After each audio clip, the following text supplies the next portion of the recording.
శ్రీ గురుభ్యో నమః. వ్యాస విరచిత శ్రీమద్భాగవతంలో దశమ స్కందంలో నేడు మనం 35వ అధ్యాయం శ్లోక పారాయణాన్ని అభ్యాసం చేద్దాం. ఈ అధ్యాయంలో కృష్ణ పరమాత్ముడి యొక్క అత్యద్భుతమైనటువంటి పిల్లన గ్రోవి యొక్క నాదానికి, ఆ వేణునాదానికి మైమరిచినటువంటి జగత్తు ఎలా ఉన్నది అనేటువంటి చరాచర జగత్తు సృష్టి అంతా ఎలా ఉంది, మేఘములు, పశువులు, పక్షులు, ప్రాణులు, దేవతలు, గంధర్వులు మొదలైనటువంటి వాళ్ళు ఏ విధంగా సమ్మోహితులు అయిపోతున్నారు అనేటువంటిదంతా కూడా గోపికలు యుగల గీతాలు అనేటువంటి పేరు మీద ఈ అధ్యాయాన్ని ప్రస్తావించడం జరిగింది. ఒక్కొక్కరు ఈ గోప్య ఊచుహు అన్న దగ్గర నుంచి 3 యుగళములు అంటే 6 శ్లోకాలు, 6 శ్లోకాలు ఒకరు, 6 శ్లోకాలు మరొకరు, 3 జంటలు. ఆ జంట శ్లోకాలని ఒక్కొక్కరు 3 జంటల్ని చదువుతూ వెళ్దాం. ఈరోజు అభ్యాసం చేద్దాము. సమయాన్ని బట్టి మళ్ళీ రెండోసారి చదవటం, మూడోసారి చదవటం అలా పెట్టుకుందాం. ముందుగా భగవత్ స్మరణ చేసుకుని ప్రారంభించుకుందాం. ఓం శుక్లాంబరధరం విష్ణుం శశివర్ణం చతుర్భుజం ప్రసన్నవదనం ధ్యాయేత్ సర్వవిఘ్నోపశాంతయే. వ్యాసం వసిష్ఠనప్తారం శక్తేః పౌత్రమకల్మషం పరాశరాత్మజం వందే సుఖతాతం తపోనిధిం. వ్యాసాయ విష్ణురూపాయ వ్యాసరూపాయ విష్ణవే నమో వై బ్రహ్మనిధయే వాసిష్ఠాయ నమో నమః. నారాయణం నమస్కృత్య నరం చైవ నరోత్తమం దేవీం సరస్వతీం వ్యాసం తతో జయముదీరయేత్.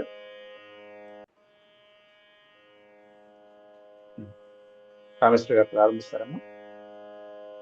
నమస్కారం గురుగారు. నమస్కారం. సుఖవాచ నుంచి మొదలు పెట్టనండి. అవునండి. శ్రీ సుఖవాచ గోప్య కృష్ణే వనం యాతే తమనుద్ధృత చేతసః కృష్ణ లీలా ప్రగాయంచో నిన్యుర్దుఃఖేన వాసరాన్ గోప్యౌచుః.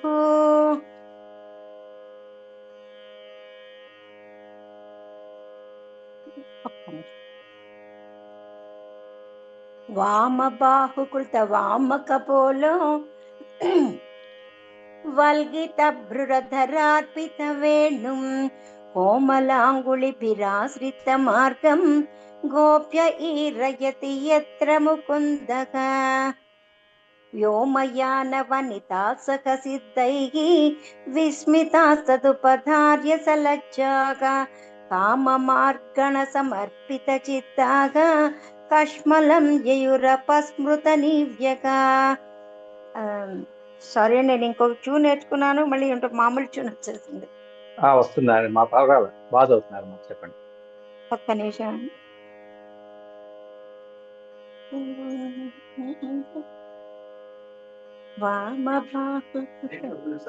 ఒక్క నిమిషం.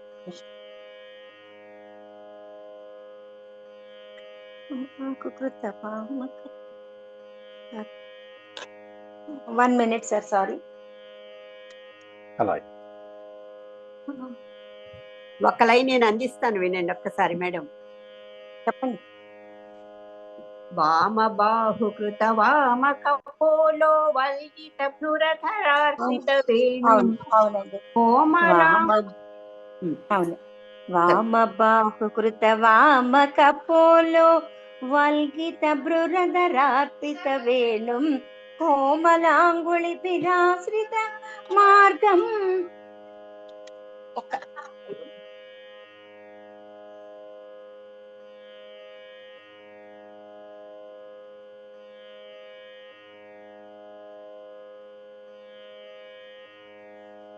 వామ బాహుకృత వామ కపోలో వల్గిత భృరధరార్పిత వేణుం కోమలాంగుళిభిరాశ్రిత మార్గం గోప్యైరయతి యత్ర ముకుందః. వ్యోమయాన వనితా సఖ సిద్ధైః విస్మితాస్తదుపధార్య సలజ్జాః కామమార్గణ अर्पित चित्ता कश्मलं ययुरपस्मृत निव्यक हन्त चित्रम् अबला शृणुदेनं हारहासपुरसि स्थिर विद्युत् नन्दसूनुरय मार्तजनानां नर्मदो यर्हि कूचित वेणुः बृन्दसो व्रजमृषा मृगगावो वेणुवाच कृतचेतस आरात् दन्तद्रष्ट कबलादृत कर्णागा निद्रिता लिखित चित्रमिवासन् बर्हिणस्तबकधातु पलाशैः बद्धमल्ल परिबर्ह विडम्बक कर्हिचित् सबल आलिस गोपैः गासमाह्वयति यत्र मुकुन्दक तर्हि भग्नगतयः सरितो वै तत्पदाम्बुजरजोनिलनीतं स्पृहयतिर्व यमिवा बहुपुण्याः ప్రేమ వేపిత భుజాస్తిమితాపక. బాగుంది, చాలా బాగుంది, చాలా బాగా వచ్చింది. తర్వాత మూర్తి గారు చదవండి. ముందర ట్యూన్స్ తో పాడేవాళ్ళని వాళ్ళ చేత పాడించాను. చివరి మేము ప్లేన్ గా చదివేవాళ్ళం, చివరిలో చదువుతాను, నేను చదువుతాను. ఓకే ఓకే ఓకే అండి. మీరు చదువుతారండి సుబ్బారావు గారు, ముకుందమాల గారు? ముకుందమాల గారే, సుబ్బారావు గారు నేను ఒకటే.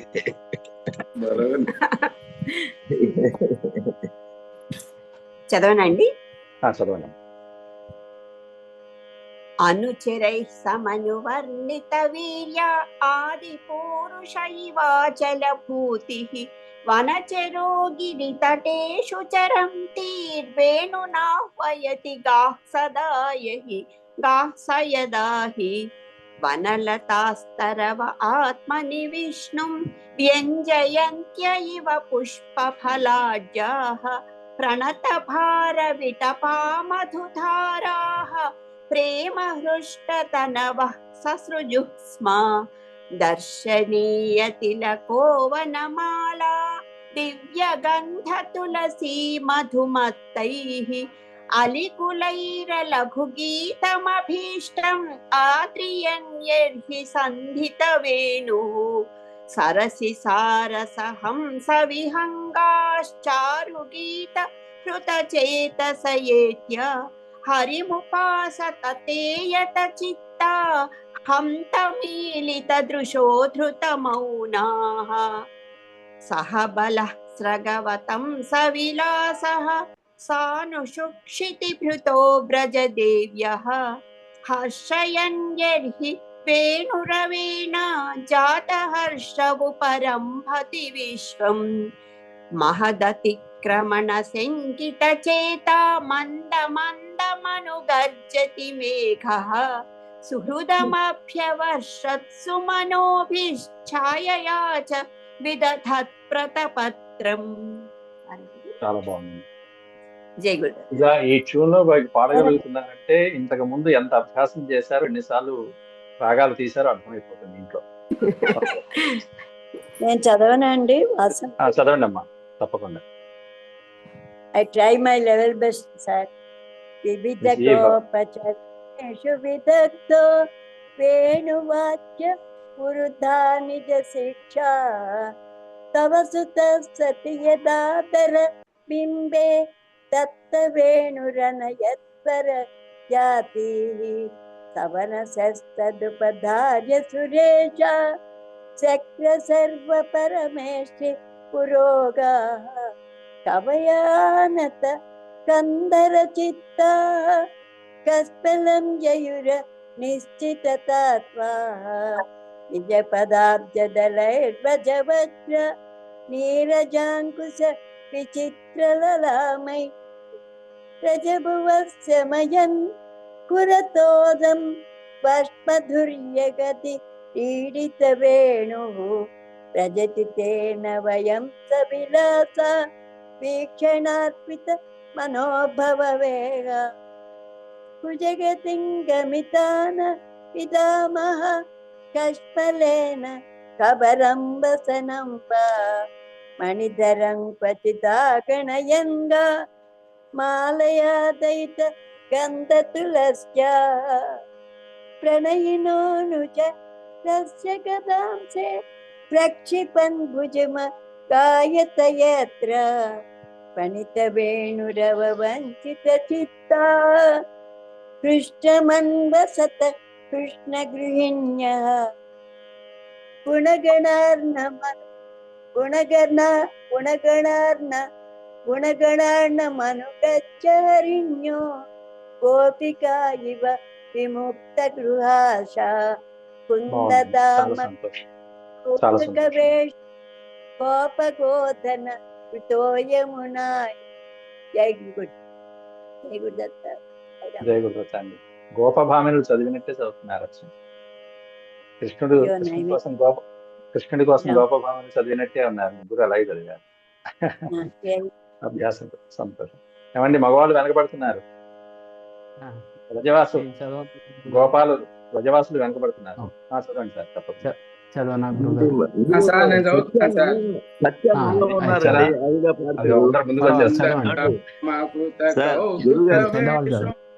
గోపగోధన వృతో యమునాయాం నందసూనురనకేతవవత్సో నర్మద ప్రణయీనాం విజహార మందవాయురుపవాత్యనుకూలం మానయన్మలయజస్పర్శేన వందినస్తముపదేవ గణాయే వాద్యగీత బలిభిః పరివప్రుః పరివౌరుః. వత్సలో వ్రజగవామ్యవక్త్రో వంద్యమాన చరణపతిరుద్ధై. సార్ ఒకసారి మ్యూట్లోకి వెళ్ళింది, మళ్ళీ ఒకసారి పాడండి. ఇప్పుడు పాడండి, ఆపే కంటిన్యూ చేయండి. వత్సలో వ్రజగవామ్యవక్త్రో వంద్యమాన చరణపతిరుద్ధై. మా మ్యూట్లోనే అన్మ్యూట్లోనే ఉన్నారు సార్. రత్నం గారు ఇందాక పాడుతున్న వాళ్ళు కంటిన్యూ చేయండి. మీరు పాడండి సార్. వత్సలో వ్రజగవాం యదగ్రత్యదగత్రో వంద్యమాన చరణ పరివృద్ధైః కృష్ణగోధనముపోహ్య దినాంతే గీతవేణురనుగేడిత కీర్తిః ఉత్సవం శ్రమరుచాపి దృశీనాం ఉన్నయన్ ఖురరజశ్చురితస్రక్ దిత్సయైతి సహృదా శిశయేషః దేవకీ జఠర భూరుడురాజః మద విఘూర్ణితలోచన ఈశన్ మానదః స్వసుహృదాం వనమాలి బదర పాండువదనో మృదుగండం మండయన్ కనక కుండల లక్ష్మ్యా యదుపతిర్విరదరాజ విహారో యామినీపతిరివైష దినాంతే ముదిత వక్త్ర ఉపయాతి దురంతం మోచయన్ వ్రజగవాం దినతాపం. శ్రీశుకవాచ ఏవం వచ స్త్రియో రాజన్ కృష్ణలీలానుగాయతి వేమిరేహస్సు తచ్చిత్తాస్తన్మనస్కా మహోదయాః. ఇది శ్రీమద్భాగవతే మహాపురాణే పారమహంస్యాం సంహితాయాం దశమస్కందే పూర్వార్ధే పంచత్రింశోऽధ్యాయః. బాగుంది. మూర్తి గారు ముందుండాలి. 1 minute సార్. అంటే వీళ్ళు ఇంకా ఉన్నారండి. వాళ్ళ పేరేంటి, ఆదిలక్ష్మి గారు, సత్య గారు, వీళ్ళందరూ బాగా పాడతారు. వాళ్ళు అన్నయ్య గారు పాడేకే చెల్లెళ్ళు, మా నాన్న వెనకబడ్డాడు, పాడేకే చెల్లెళ్ళు ఎంతో కష్టపడి మా నాన్న వెనకబడ్డాడు అన్నట్టుగా అడ్వర్టైజ్మెంట్ వస్తుంది. అట్లాగే ఈ పాటలకు వచ్చేటప్పటికి మీరు వెనకబడుతున్నారు, నాకు అర్థమైంది. ఓకే, ఇంకెవరైనా చదువుతారమ్మా? వనిత గారు, ఆదిలక్ష్మి గారు చదువుతానండి. చదవండి. చదువుతాను. ఆదిలక్ష్మి గారు చదువుతారా? నేను చదవను. మీరు స్టార్ట్ చేయండి, మీ తర్వాత నేను చదువుతాను.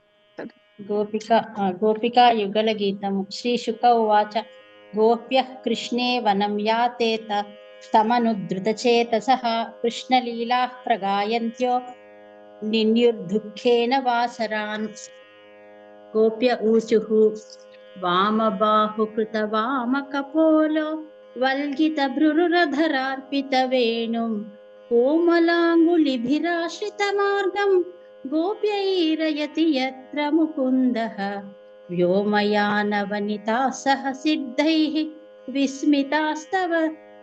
विस्मितास्तदुपधार्य सलज्जाः काममार्गणसमर्पितचित्ताः कश्मलं ययुरपस्मृतनीव्यः हन्तचित्रमबलाः शृणुतेदं हारहास उरसि स्थिरविद्युत् नन्दसूनुरयमार्तजनानां नर्मदोयर्हि कूजितवेणुः वृन्दशो व्रजवृषा मृगगावो वेणुवाजहृतचेतस आरात् दन्तदष्टकबलाधृतकर्णाः निद्रिता लिखितचित्रमिवासन् बर्हिणस्तबका धातुपलाशैः बद्धमल्लपरिबर्हविडम्बः कर्हिचित् सबल आलिसगोपैः गासमाह्वयति यत्र मुकुन्दः तर्हि भग्नगतयः सरितो वै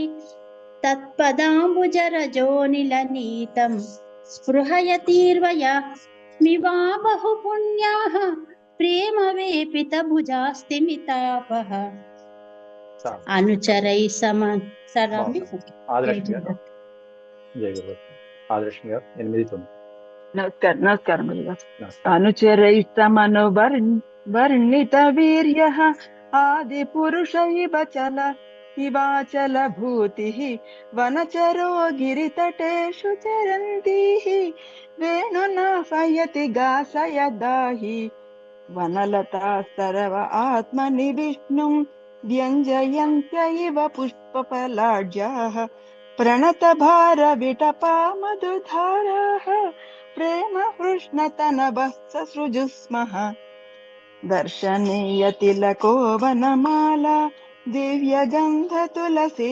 మధుమత్తైః అళికులైర లఘుగీతమభీష్టం ఆత్రియన్యర్హి సంధిత వేణుః సరసి సారసహంస విహంగాః చారుగీత హృత చేతస ఏత్య హరిముపాసత తేయత చిత్తాః అంతమీలిత దృశో ధృత మౌనాః సహబలః ప్రగవతం సవిలాసః తాను సుక్షితివృతో వ్రజదేవ్యః హర్షయన్ యర్హి వేణురవేణ జాతహర్షవు పరంభతి విశ్వం మహదతిక్రమణ శంకితచేతాః మందమనుగర్జతి మేఘః సుహృదమభ్యవర్షత్సు మనోభిః ఛాయయా చ విదధత్ ప్రతవత్పత్రం. థ్యాంక్స్ అండి కామేశ్వరి గారు, మీ అడుగు జాడల్లో నడుస్తూ. గీత గారు చదువుతారమ్మా. జై శ్రీకృష్ణ. విదద గోపచరేణుషు విదగ్ధో వేణువాద్య వృధా నిజ శిక్షః తవ సుతః సతి యదాధర బింబే దత్త వేణురనయస్వర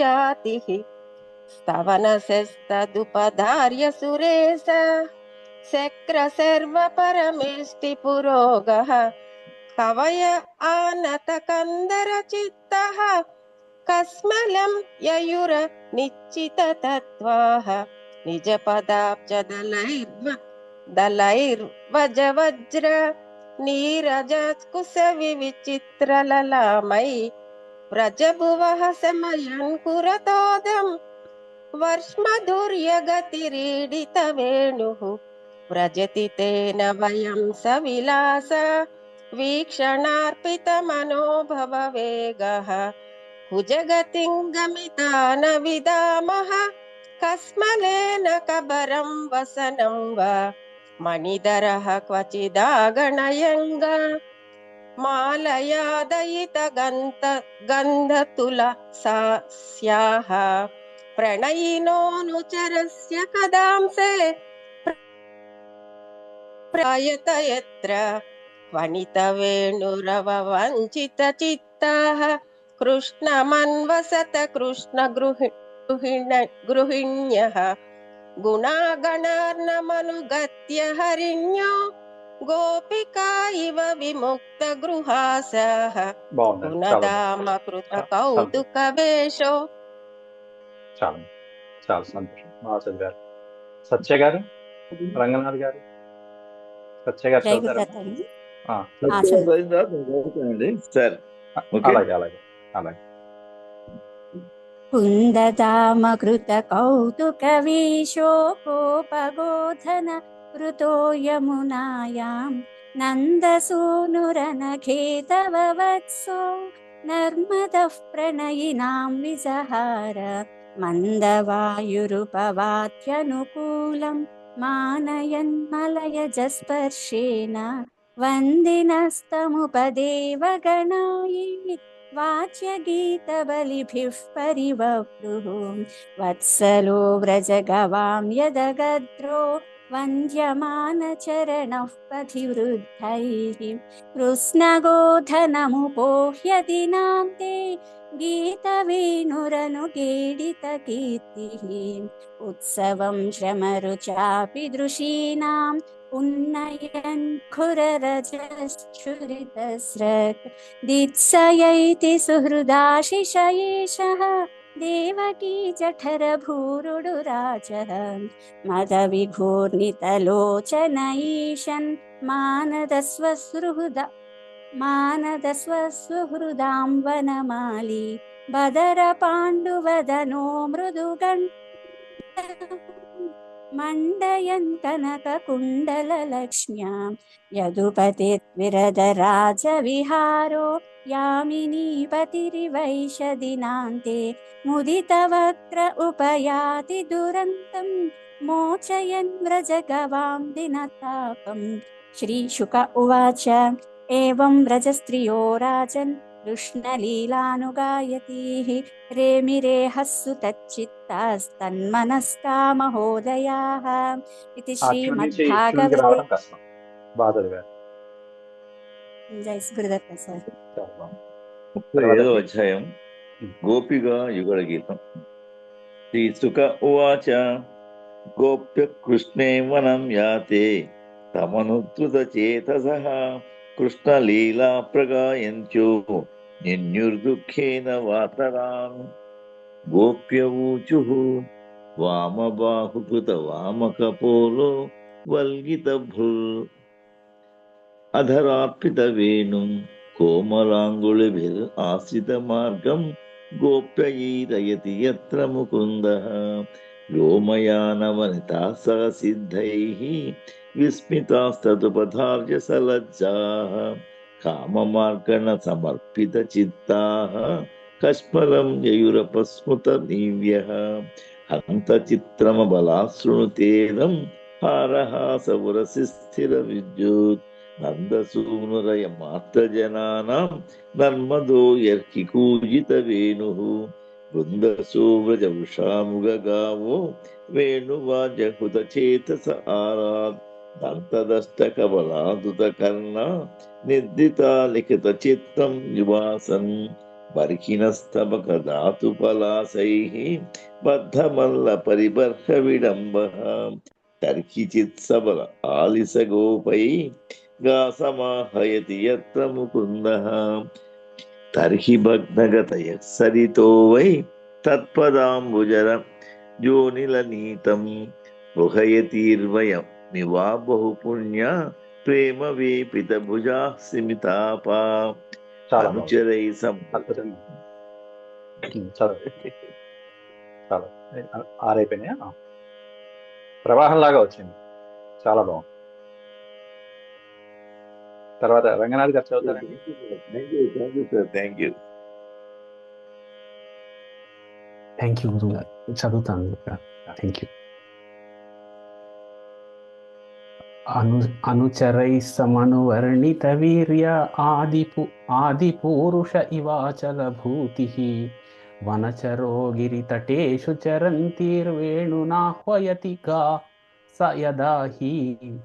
वनलतास्तरव आत्मनि विष्णुं व्यञ्जयन्त्य इव पुष्पफलाढ्याः प्रणतभारविटपामधुधारा प्रेमहृष्टतनवः ससृजुः स्म दर्शनीयतिलको वनमाला दिव्यगन्धतुलसी मधुमत्तैः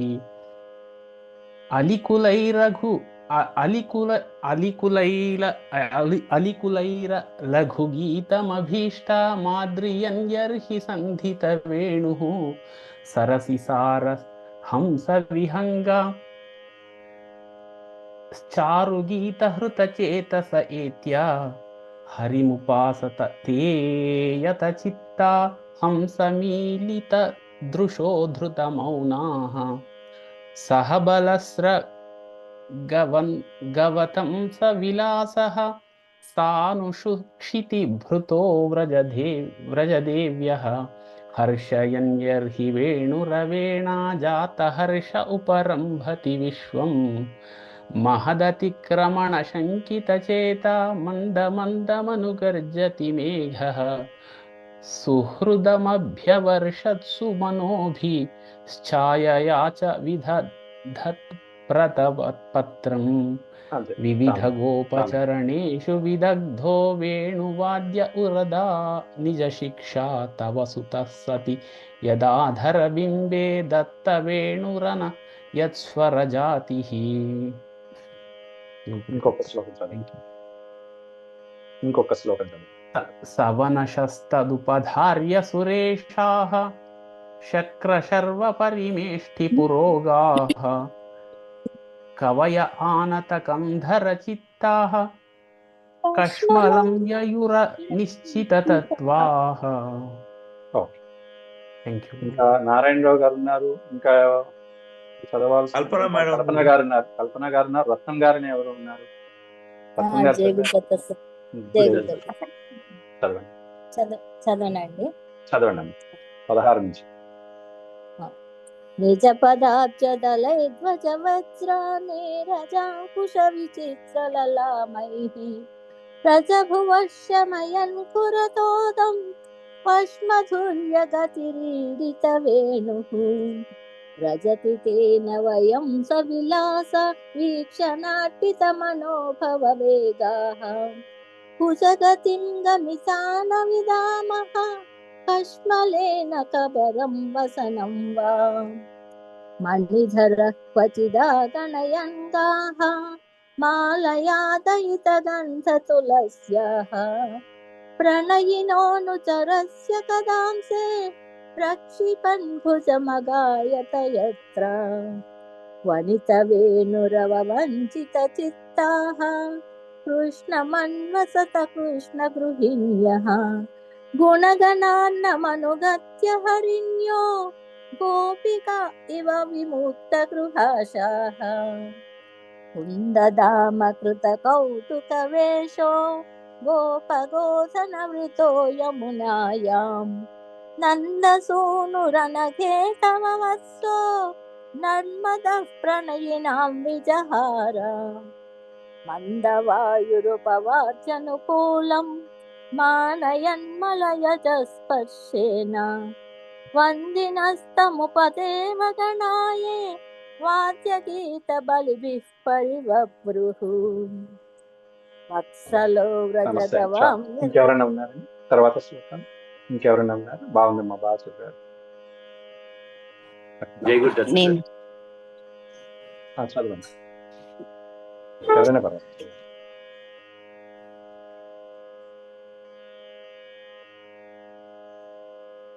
చదవండి అమ్మా, కల్పన గారు చదవండి. మందవాయురుపవాత్యనుకూలం వత్సలో దగ్గర నుంచి వత్సలో వ్రజగవామ్యదగద్రో వంద్యమాన చరణః పతివృద్ధైః కృత్స్నగోధనముపోహ్య దినాంతే గీతవేణురనుగేడిత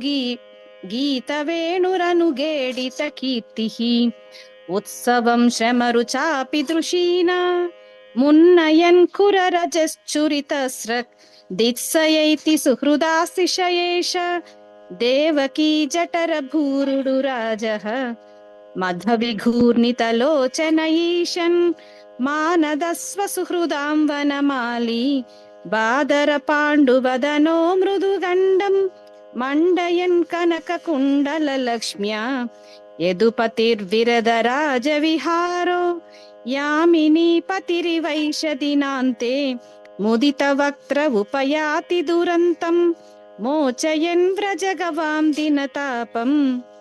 శ్రీశుక ఉవాచ ఏవం వ్రజస్త్రియో రాజన్ కృష్ణలీలానుగాయతీః రేమిరోహస్తు తచ్చిత్తాస్ తస్మన్నస్కా మహోదయాః.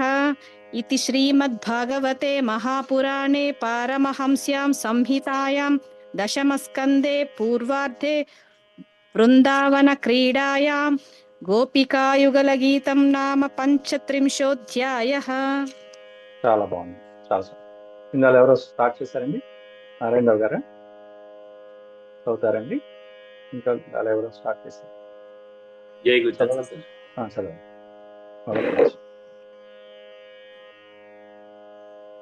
అథ 35ోऽధ్యాయः. శ్రీశుక ఉవాచ గోప్య కృష్ణే వనం యాతే తమనుద్ధృతచేతసః కృష్ణలీలాః ప్రగాయంత్యో నిన్యుర్దుఃఖేన వాసరాన్. గోప్య ఊచుః వామబాహుకృతవామకపోలో ట్యూన్ మర్చిపోయింది సార్. వామబాహుకృతవామకపోలో వల్గితభృ మామూలు చదివేసాను, మామూలుగా చదివేసాను తర్వాత. వామబాహుకృతవామకపోలో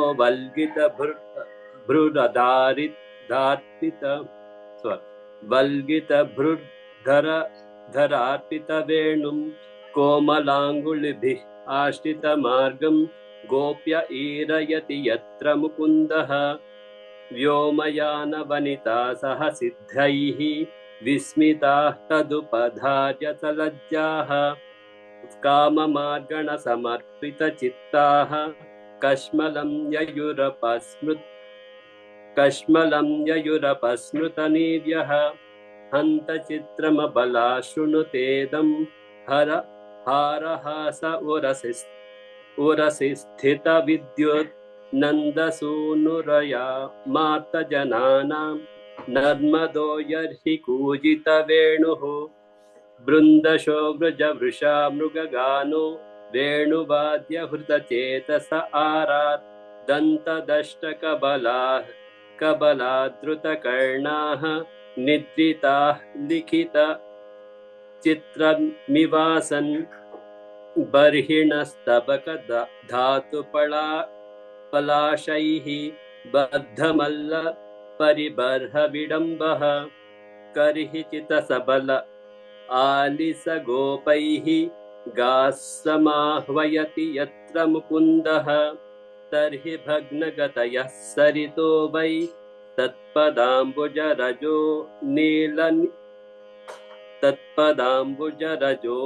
నిలనీతం స్పృహయతిర్వయమివా బాహుపుణ్యాః ప్రేమ వేపిత భుజాస్తిమితాపః. ఓకే, చాలా సంతోషం. చిన్న చిన్న అక్షరాలు, దీర్ఘాలు, హ్రస్వాల దగ్గర పోయినాయి. నెక్స్ట్ టైం ఇంకా బాగా సంతోషం. ఓం శాంతి శాంతి శాంతి. ఇది శ్రీమద్భాగవతే మహాపురాణే పారమహంస్యాం సంహితాయాం దశమస్కందే పూర్వార్ధే 35వ సమాప్తః. యదక్షరపదమాత్రాహీనం చ యద్భవేత్ తత్సర్వం క్షమ్యతాం దేవ నారాయణ నమోస్తే. సర్వం శ్రీకృష్ణార్పణమస్తు. హరి ఓం.